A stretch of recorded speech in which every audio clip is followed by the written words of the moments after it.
out through some sort of a planning commission, and then they become divorced and they stand alone, so to speak, organizationally speaking. So the geographic unit for Community Indicators Project is not necessarily, you know, a neighborhood or a town or possibly a city. It could be a county, like for example, in the United States, we have counties. Of course, in other states, other countries, we have provinces and that kind of thing. So it can be at that level. At one point, I was involved in a community indicators projects, which we call it, at least in Southwest Virginia. It's called the New Century Council. And in that context, it was a sort of an amalgam of 5 counties. So those tend to vary in terms of the size of the locality or the geographic unit. I'm looking at, I'm not sure whether you can see this, but maybe, yeah, I'll see these. These are books that came out of a book series, which is called Community Quality of Life Indicators. And it is affiliated with ISQOLS. And they contain a whole bunch of best cases. So for those of you who are interested in Community Indicators Project and want to see best cases, you go to Springer's website, and we have a collection of those best cases. And we're up to, I think, volume 8. And Rhonda Phillips is the person that is now editing this book series. But again, the inception of this book series came from ISQOLS and Springer, some sort of a joint collaboration.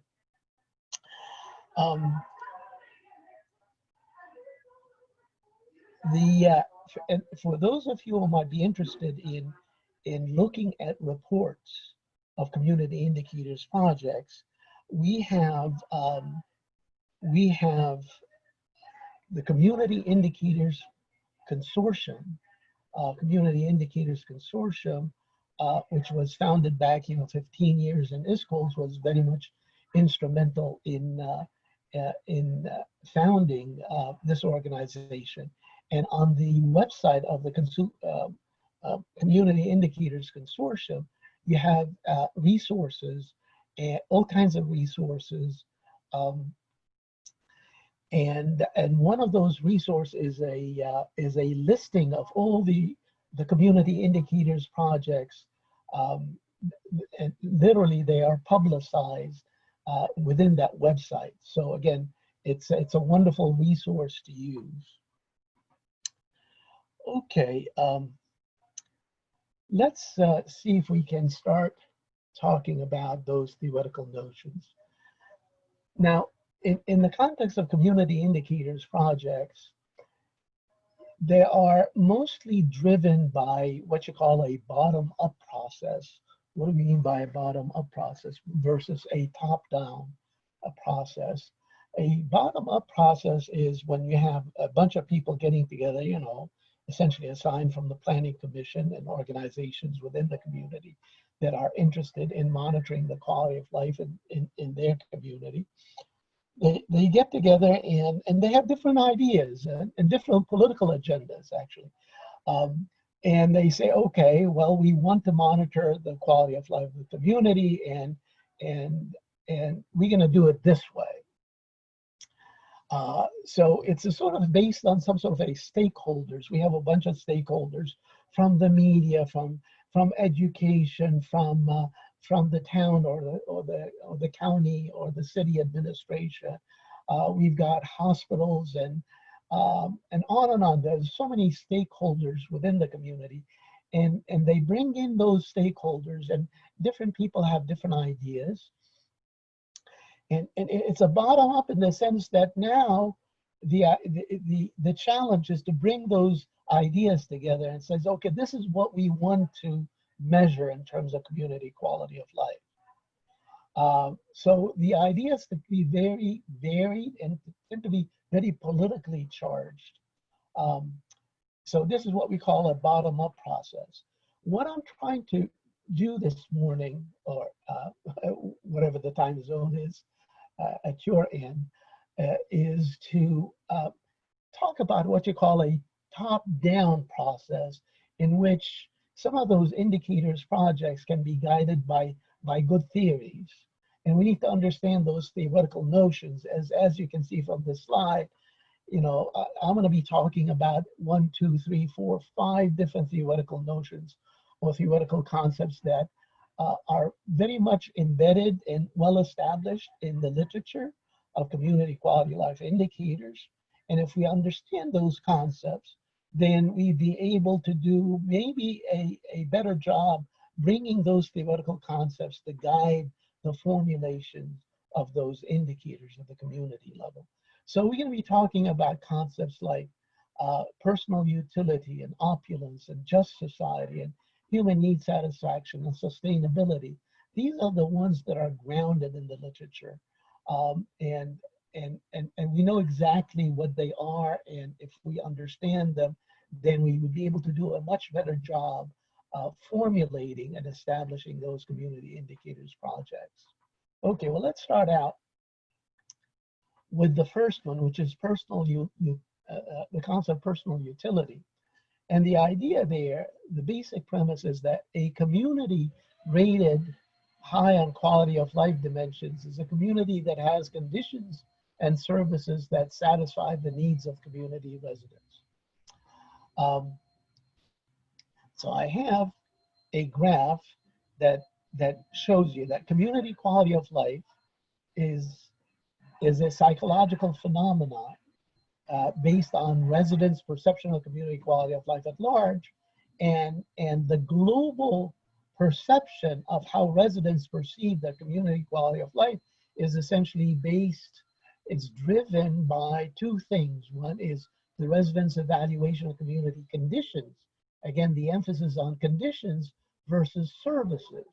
So what do we mean by that? What do we mean by that?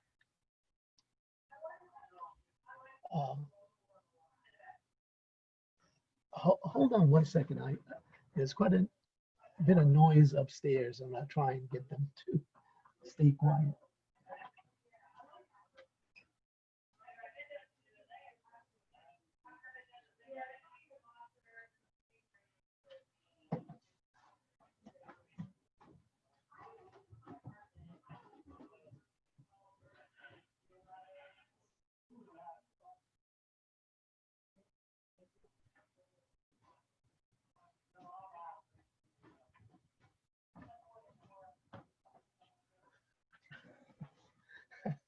I'm sorry about that, but maybe you got a chance to stare at this slide, and the slide breaks down those indicators in terms of community conditions and community services. So those indicators would be, again, could be further subdivided in terms of economic conditions, social conditions, and physical conditions. And when it comes to services, we've got government services, nonprofit services, and business services. So the idea then is you conduct a survey of residents within the community, and you try and ask them how satisfied they are with those economic conditions, such as job opportunities, quality of jobs, income and wealth, the cost of living within the community, and so forth. Social conditions would be crime and public safety, again, satisfaction with racial, ethnic relations within the community, social cohesion, education, leisure and recreation, and so forth. Physical condition would be things like satisfaction with incidents of disease, air pollution, noise pollution, land pollution, water pollution, population density, traffic and congestion. And then when it comes to community services, we have things like satisfaction with law enforcement, like police, fire, refuse, water, transportation, healthcare, education, social services, job training. These are examples of the many government services provided at the community. So what you're doing is you're trying to capture the degree of satisfaction with each element of those government services. Nonprofit services would be religious, healthcare, social services, education, business services, banking, shopping malls, department stores, drugstores, and pharmacies, and supermarkets, automotive, and so forth. There's so many of them. So the idea is to be able to capture the satisfaction of residents within the community and build an index, and you monitor, again, the satisfaction of those community conditions and community services over time. And of course, this is a very powerful tool because monitoring those conditions and those services would tell you exactly what needs to be done in order to enhance the quality of life of people within the community. So that's what we call personal utility.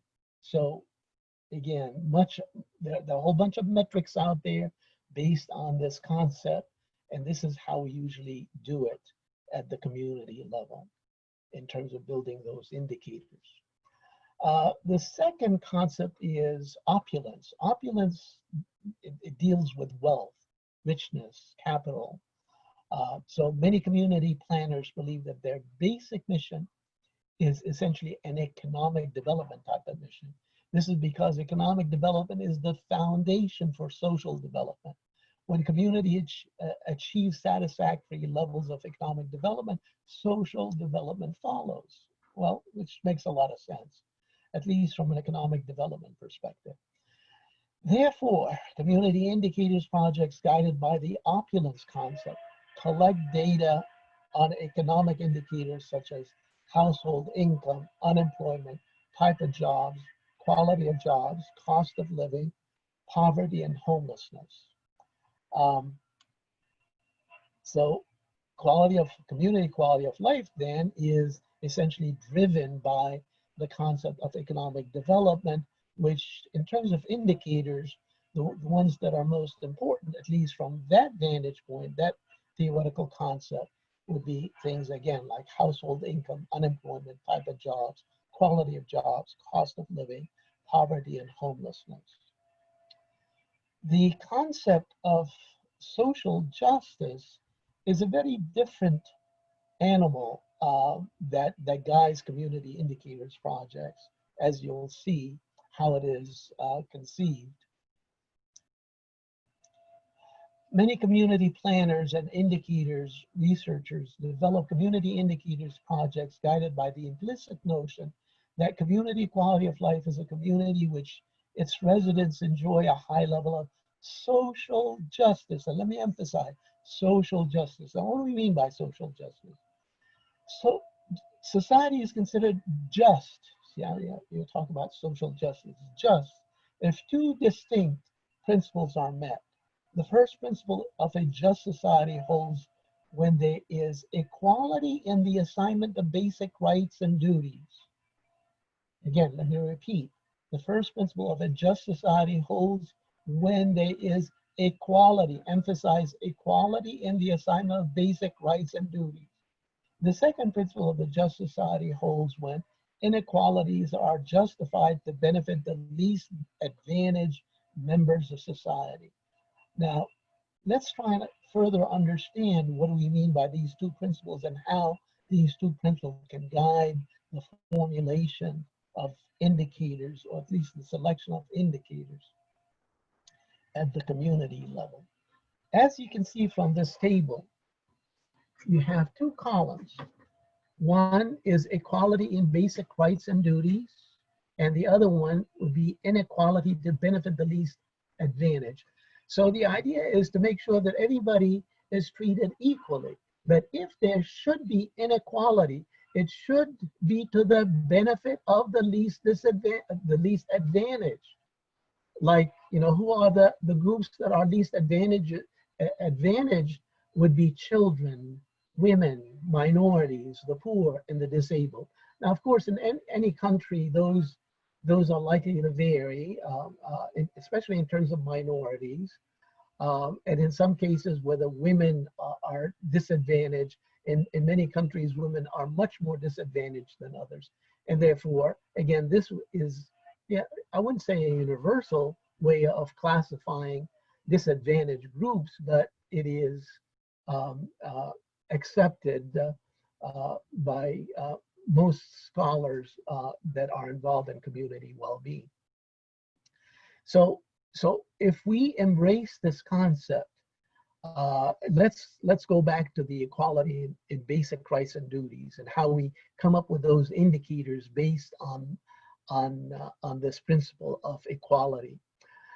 Right to meet basic needs. So if you come up with something like the percentage of population below poverty line, then you say, okay, based on that, what would be the government entitlement programs directed to the poor and equitable appropriations across all community groups?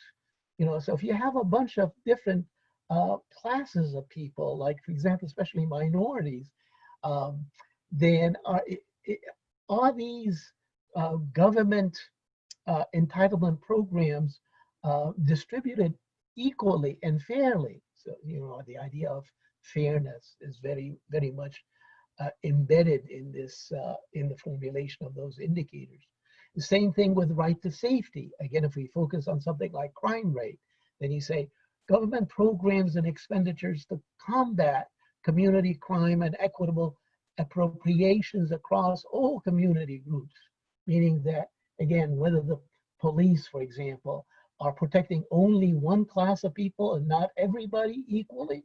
And that's, again, is guided by the idea of social justice. Right to employment. Again, if you focus on something like unemployment and educational attainment, literacy, job skills, and so forth.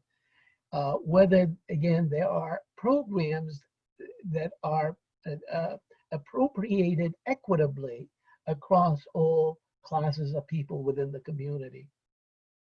Same thing with the healthful environment, air pollution, water pollution, land pollution, noise pollution, incidence of disease, government programs to combat environmental pollution.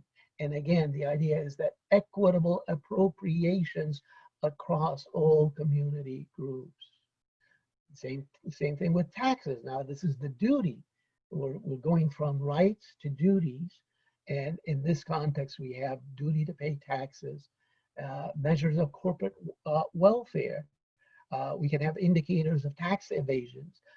We have percentage of undeclared work. And ultimately, what is the government doing about that in terms of programs to reduce tax evasion and equitable appropriations across all community groups? Again, last but not least would be something like duty to vote, percentage of eligible voters voting, government programs to increase voter turnout and equitable appropriations across all community groups. So that would give you an idea of how you translate the concept of equality in basic rights and duties into indicators that can be used at the community level. And then if you focus on the second principle, which is that if there would be inequality, it has to be in favor of those people who are least advantaged or disadvantaged. And again, these in terms of children, women, minorities, the poor, and the disabled. And these would be example of indicators. So you look at things like under 5 mortality rate for children, 1 year, 1 year olds fully immunized against tuberculosis and measles, teen pregnancy rate, low birth weight infants, underweight children under age of 5, and so forth. Women, ratio of females graduating high schools to males, ratio of females unemployed to males, ratio of median wage of females to males. You get the picture, right? Minority is the same kind of thing. And the poor, as in, for example, educational scholarships available to the poor relative to the non-poor, job training and assistance programs available to the poor relative to the non-poor, and of course, government expenditures to the poor relative to the non-poor. And last but not least would be the disabled.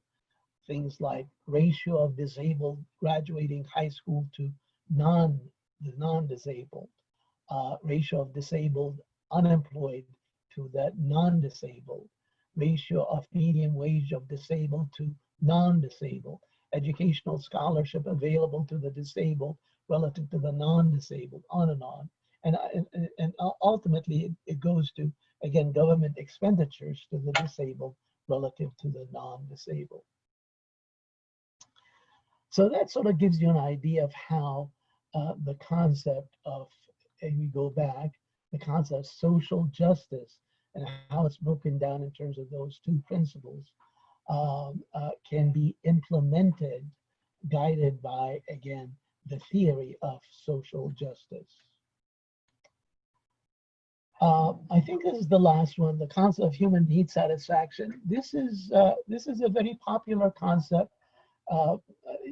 Much of the theoretical underpinnings of this concept comes from much of the work done at the United Nations on human development. For example, the Human Development Index is very much based on this theoretical notion of human need satisfaction.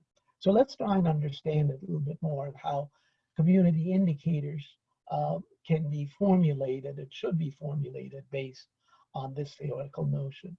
So the basic premise underlying the concept of human need satisfaction is the notion that community characterized as high in quality of life is one that plays a significant role in satisfying residents' developmental needs. When we talk about developmental needs, we're not talking about it in the economic sense. We're talking about human development needs. So what do we mean by human development needs? The best way to actually conceive of human development needs, for those of you who are familiar with the work of Abraham Maslow's in terms of all those needs, human needs. So developmental needs would be a hierarchy of needs. Sometimes we talk about them as lower order needs versus higher order needs. Lower order needs would be things like health and safety and economic needs. These are basic needs. And then we have things like higher order needs, or what we call them growth needs. And these are things like social needs, esteem needs, self-actualization needs, knowledge needs, and aesthetic needs or creativity types of needs. So the idea then, the community quality of life is if we have indicators of satisfaction of human basic and growth needs, then that would be a good way to capture the community quality of life of a specific geographic unit. So this is a good way to actually translate the concepts of basic needs and growth needs in terms of community indicators. So if you're looking at those basic needs, you'll notice that basic needs is that we're trying to monitor ill-being rather than well-being. And if you're looking at the right-hand side of the slide, in terms of growth needs, this is where we focus on well-being rather than ill-being. So when we're talking about basic needs, the indicators would be things like measures of environmental pollution, with examples be air pollution, water pollution, land pollution, noise pollution, and environmental programs to reduce environmental ill-being. Measures of disease incidence and healthcare efforts, excuse me just one second.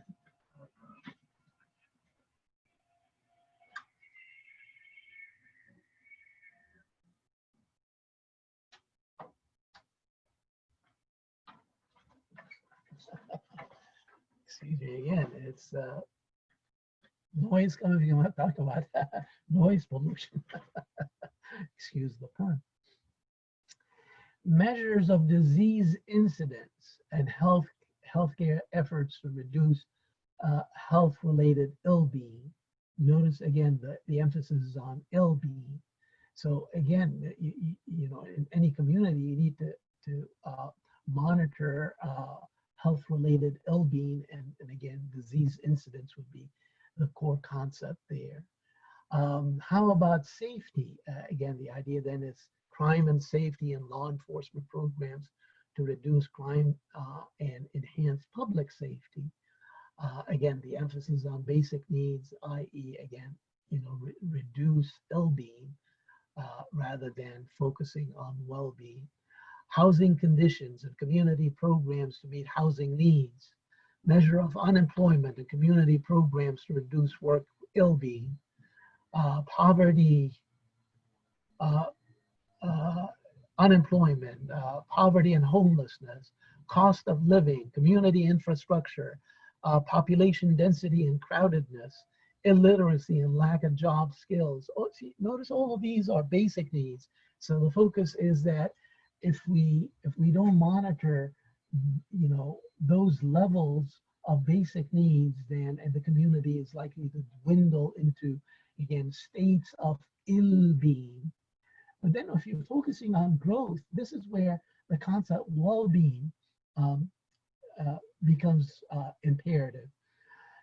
And look at the examples that you have under growth needs. Measures of work productivity and income, and community programs to enhance productivity and quality of work life, for example. Measures of consumption of non-basic goods and services, and community programs to enhance consumer well-being. Measures of quality of leisure and recreation activities, and community programs to enhance leisure well-being. And again, there we have another one, education well-being, in terms of educational attainment, and ultimately, what are those programs designed to enhance education well-being? Community landscape, the arts and cultural activities, intellectual activities, religious activities. All of these are dimensions of what you call community well-being, not ill-being.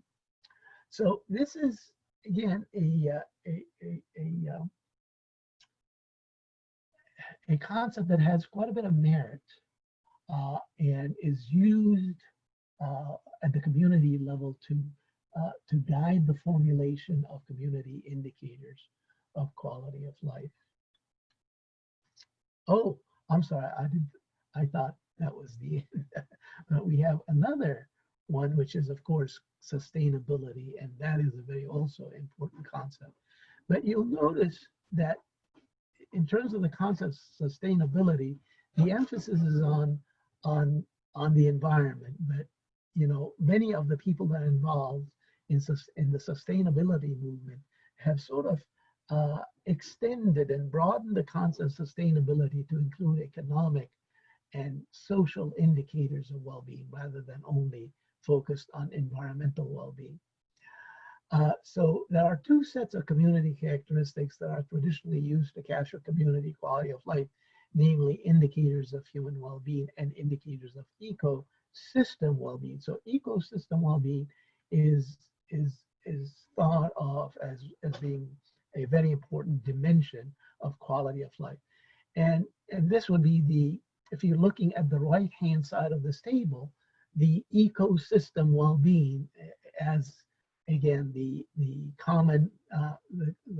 commonly conceived dimensions would be land, water, air, and resource use, and the indicators associated with these would be diversity and quality of forests, farmland, and other land ecosystems, including their modification, conversion, and degradation.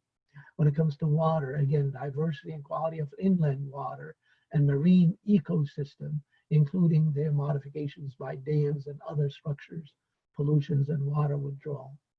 Local indoor air quality, again, that would be when it comes to air. When it comes to resource use, is how do we use energy consumption and materials, waste generation and disposal, and ultimately measures related to recycling. When it comes to, again, human well-being, and in that context, usually the two major dimensions there involve, well, not only two, again, what I have, we've got 5. Health and population, as in physical and mental health, disease, mortality, fertility, population change. Wealth, as in terms of income, poverty, inflation, employment, infrastructure, basic needs for food, water, and shelter. knowledge and culture, education and communication, community, institution, law, crime, racial and ethnic strife. When it comes to equity, it would be the distribution of benefits and burdens between social groups. So for those people who are involved in the sustainability movement, they put a lot more emphasis, of course, on the ecosystem, that they bring in those other dimensions of human well-being in terms of health and population, wealth, knowledge, culture, community, and equity. So these are essentially the theoretical notions that I wanted to talk about. But before we take questions, I want to mention a couple of things. One is that ISQOLS has a certification program certifying people who want to be specialized in community indicators projects, i.e. community indicators research. And for those who might be interested, one of the modules involved in certification programs is exactly that, those theoretical notions that help people conceive the indicators related to, again, their own community and how they use these theoretical notions to build their own community indicator systems. So please keep that in mind if you might be interested in the certification program. Yeah, well, that should be it. So thank you, and let's see if you have any questions that I may be able to address. Thank you so much, Joe. That was a great presentation. We have a lot of questions in our chat bar. And I think it would be great if the ones that ask the questions could ask them to you in person. So there's someone named Isanders. I'm not sure if I'm pronouncing that.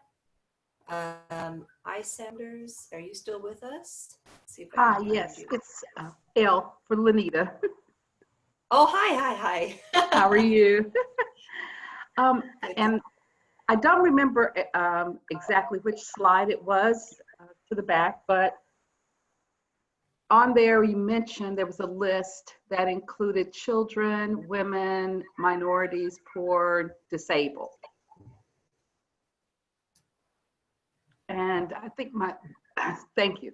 My question was, by having 5 separate groups there, to me, it seems like it sort of dilutes the amount of emphasis that really needs to be placed on this. And I wondered if maybe if the focus was just on minorities and the poor, wouldn't it capture the other audiences, the children, women, and disabled?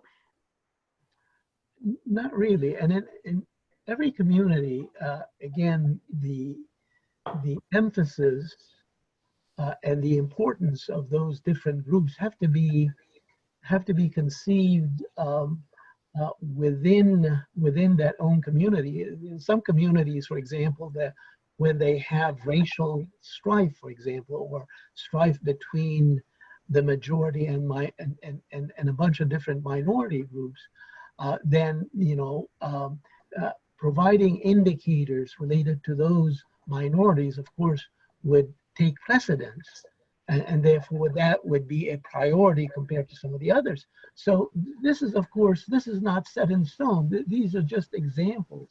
And in the context of your own community, then you have to gauge the level of importance associated with what's happening within your community and prioritize those groups accordingly.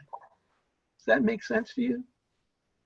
It does, but I just, was thinking historically in the US, there's always been that lack of priority when it comes to minorities and poor. And so just wondered, if the emphasis was on those 2 groups, then wouldn't that really capture all of the needs for all of the groups? Because you can focus on children, but not impact the disabled. Or you can focus on women and not necessarily impact the poor. But when you get minorities and poor, you're capturing, all of those groups some form or fashion. Yeah, point well taken. I can see some sort of a design, what you might call a nested design, in which you can focus on minorities and the poor, and within those groups, then you can actually be able to capture not only the general population, but you can capture the children with, minority children, minority women, the disabled within the minority groups, and that kind of thing. So some sort of a nested design that would be able to capture some of those issues that you're talking about, and that may be a way to move forward. Thank you. You're very welcome. Next, we have a question from TT. I'm going to go ahead and unmute you, TT, if you wanted to ask your question. And if it's possible, you can undo. I mean, can you show yourself? Video on your video screen. So I don't look very good, sir. Very good evening from India. Oh, hi, TV. Good to see you. But yeah, maybe, I don't know if you can see me. Yes, I do. Oh, great. Okay. So thank you very much for the talk and sharing the theoretical notions.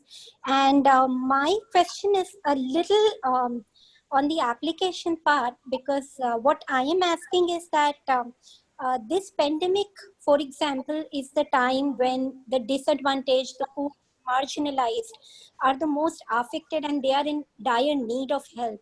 But this is also the time when reaching out to them is constrained. How can QOL researchers actually come to help, and how can community quality of life research make a difference, if at all, in their lives? Well, that's a good question. So let's say if we embrace this particular theoretical notion in terms of, let's say, social justice, and if we say that if we would recognize that those people that are struck down by the pandemic would be considered to be disadvantaged to begin with, by definition, then we can focus on that particular group, and we try to get indicators of well-being and ill-being to specifically monitor their condition within each and every community, and in that way we'd be able to develop some very specific programs that would be targeted to that group and in a way that would be most helpful. Sure. Thank you, sir. You're very welcome. Good to see you. Good to see you. Very good to see you too. And in person, wish you a very happy birthday in advance, though I will email you on 31st. Other questions? Okay, next question comes from, I'm not sure if I'll pronounce it right, Gundi or Gundi. Go ahead and unmute yourself, and if you wanted to ask a question. Hello, Gundi. There she is. So yeah, my question was just like I've come across those principles of theories of personal utility and sustainability, and the concept of social justice strikes me of Rawls' principles, but then the concept of opulence, I hadn't heard about that before with those terms, and I was wondering whether you had a theoretical reference for me. Oh yeah, there are plenty. Actually, not necessarily every community, but in the United States and North America, economic development is something that is in every region, within every state. You've got geographic units, and we have economic development people that specialize to enhance economic development of those regions. And these people come from a very different frame of mind, not necessarily quality of life. That again, they focus very much on economic indicators, and as I showed you, those economic indicators that are most popular by as applied by these economic development specialists: household income, unemployment, type of jobs, and quality of life. I mean, quality of jobs, the cost of living, of course. They monitor those conditions, poverty and homelessness. All of these are considered to be economic dimensions. And the very basic impetus behind this opulence idea is that economic development is extremely important, because there is no social development unless you have a good economic base in the community, and therefore these take precedence over and beyond, the social indicators. But I see a lot of economic development specialists who start out with these, and then they branch into those social indicators. So they go from economic development social indicators in sort of a roundabout way. Yeah, but if you send me an email, I can send you references related to the opulence concept.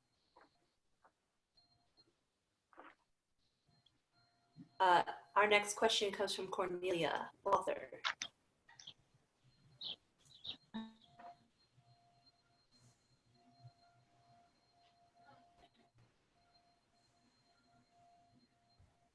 Hello. Oh, can you hear me? Yes, hi Cornelia. Wonderful, thank you. Hi Jill, thank you so much for the great presentation. I have one question which goes a bit more into the systemic part.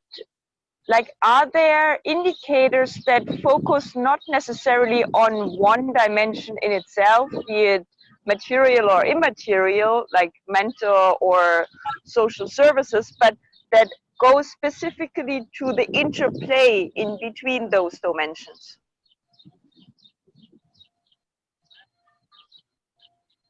Thank you.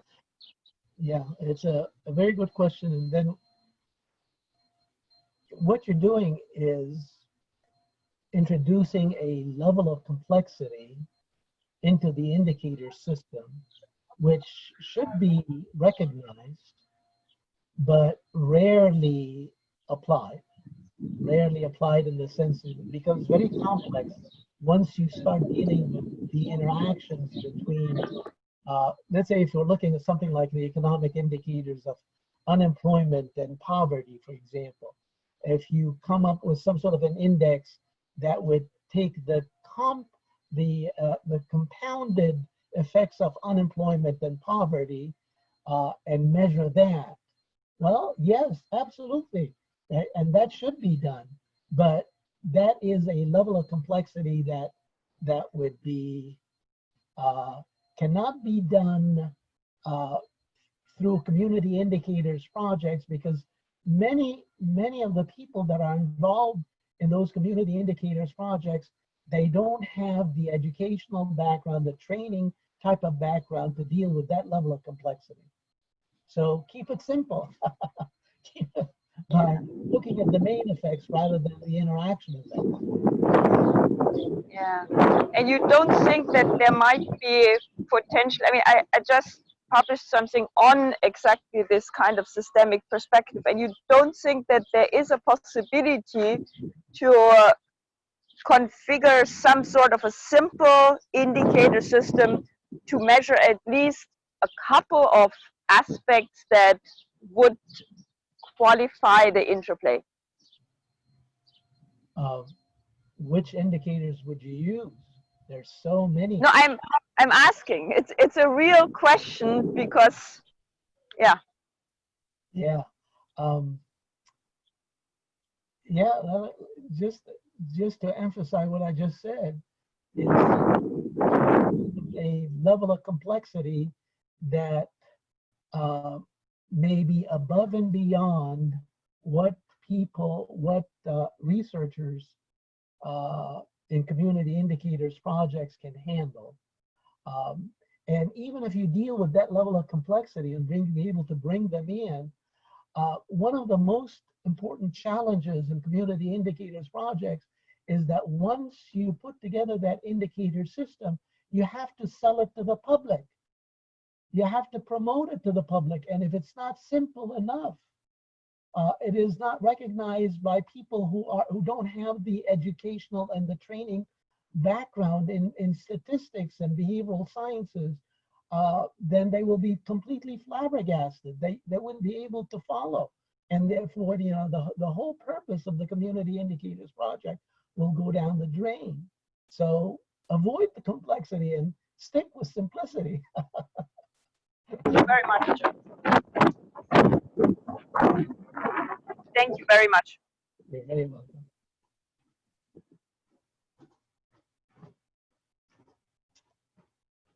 Others?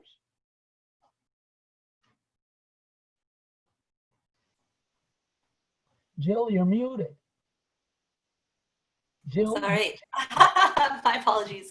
Paula Francis, are you still with us? I have a question from you.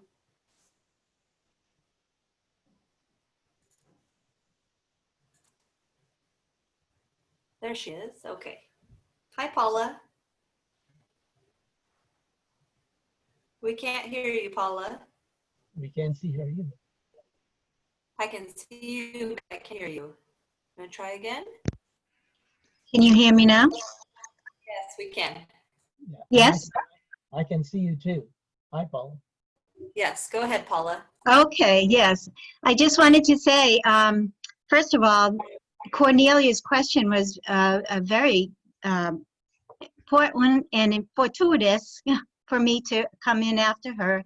I wonder if you've heard of the gross national happiness measures, because I think that's a great step towards the complexity that you were talking about, and also the systems level indicators. And that's something that I'm working with in the United States to bring those sorts of measures here. But my question is to you, one of the things that we've recently found is there's a great value expressed by people to experience or express their spirituality and to focus on self-actualization. This was something that was a wonderful finding, I think, for us. But I'm unfamiliar as to where to find indicators for that. I'm wondering if you have any recommendations, or could even tell me where these indicators are being used. Thank you.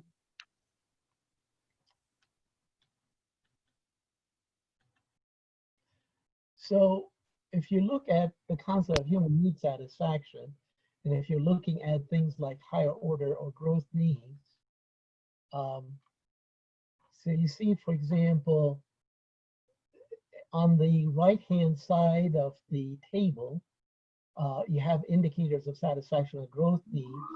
And ultimately, spiritual well-being is one of the dimensions associated with self-actualization and spirituality, or what you might call spiritual well-being. Now, in the context of the community, if you're focusing on spiritual well-being, let me bounce that question back to you. How do you go about measuring spiritual well-being at the community level? Is it linked to, for example, religious activities or religious gatherings or fellowships that have a spiritual dimension to them? Or what do you think? I guess that was my question to you. We just did an assessment, some research to find out that these are the things that truly matter to people.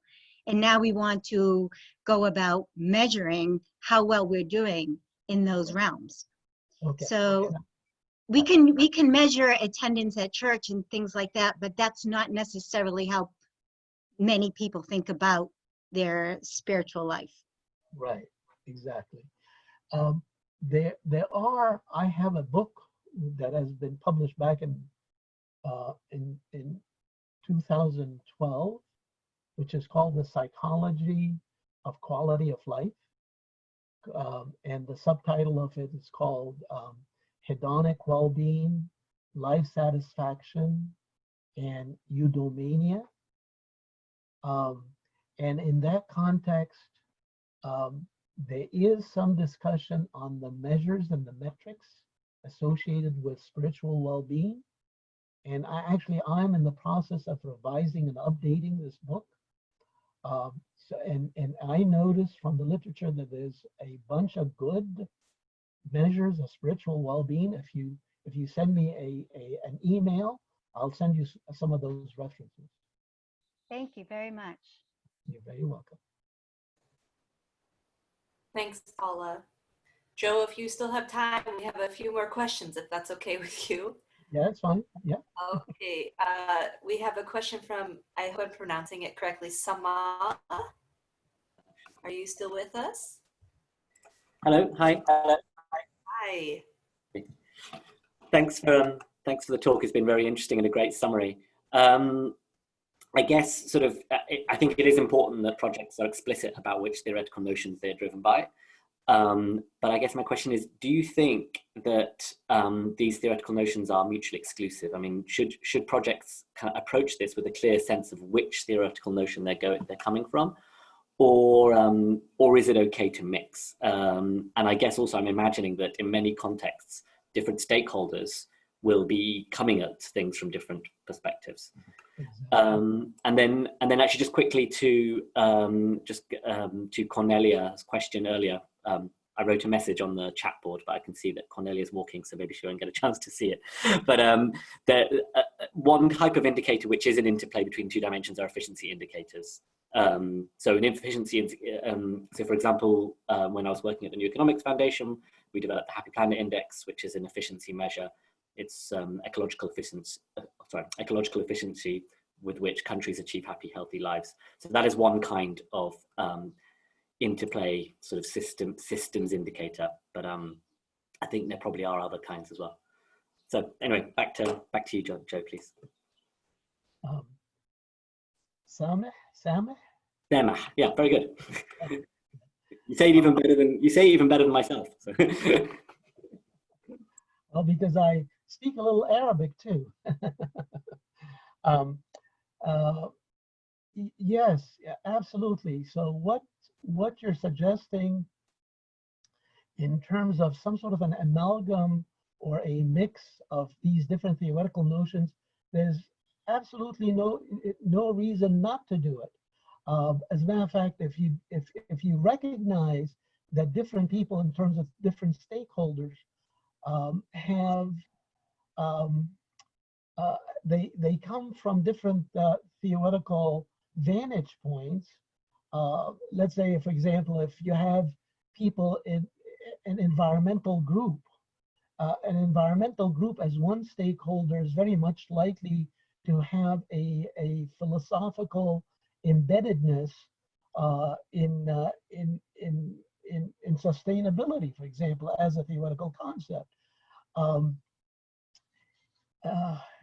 And therefore you have to bring that stakeholder in and recognize that the indicators that emanate or essentially are logically deduced from this philosophical notion would be recognized. And then of course, if you have people from economic development who are one of the stakeholders in the community indicators projects, and they will have a voice, you'll have to bring those indicators that are important to them into the mix, and therefore mixing those indicators is definitely acceptable, and not only acceptable, it would be highly encouraged, because the reality dictates that you have to satisfy the needs of the different stakeholders. So a sort of a mix between what you might call a bottom up and a top down would be optimal. Thank you. Sure. Okay, great. Just one more question. Okay, I'm not sure if Chantal is still with us. Are you still with us, Chantal? I don't see you in our chat bar, so I'm not sure if she's still with us. Malgorzata, sorry for the mispronunciation. Are you still with us? There we go. There she is. Hello, Professor Rachel from Poland. Thank you Thank you very much for your great lecture. I was really interested in this. My question is about the theoretical approach that you could suggest on the analysis between on the analysis of relationships between income inequalities and quality of life. Is it the social justice the best approach to do such analysis, or maybe another one? If you could answer, I would be very grateful. Absolutely. Yeah, so you put your finger right on target, and that is the concept of social justice. Social justice is a very rich concept that deals with inequality. As a matter of fact, based on the two basic principles is that, again, people should be treated justly, meaning that, again, equality between and among those people, those groups within the community, in terms of allocating resources, and not only that, if there is any kind of inequality, then the advantage should go towards those people who are disadvantaged to begin with. So again, the breakdown of equality and basic rights and duties and inequality to benefit the least advantage is a superior concept, a theoretical notion that allows you to capture, again, those types of inequalities that may be important within the community. So I would encourage you to use the concept of social justice and to try and really understand it further from a philosophical point of view and be able to translate, the philosophy into some very tangible measures. Okay, thank you. So I should study John Rawls, yes? John Rawls, absolutely. He's our hero. Yes. Okay, thank you very much once again. You're very welcome. Great, thank you so much. I believe that's all the questions we have in our chat bar, unless anyone else has another comment or question. Just a reminder that we'll send a follow-up email after this session with the link to this webinar. It will be on YouTube, so you can watch it again, share it with your colleagues. Just a final note as well that we unfortunately had to cancel our upcoming conference due to the COVID pandemic. It was a difficult decision, but we felt it was in the best interest of all of our society and members. So we are going to be providing everyone with opportunities to present their research via webinars, via exchange on our website. We have a special session coming up, COVID and well-being, that the organizers are planning. There's a call for papers that just went out, and that will be coming out again as well in our e-news coming tomorrow. So please stay tuned for those details. And we hope we can continue to exchange ideas and information with each other and network in spite of this situation this year. We hope to see you all next year in Vermont, hopefully at our conference in 2021. With that being said, Dr. Sirgy, thank you so much for taking the time to present this to us all today. And we hope that all of you stay healthy and well, and we'll be in touch with more details soon. Well, thank you, Jill, and thank you all for attending. I hope this was helpful. Bye now. Thank you, everyone.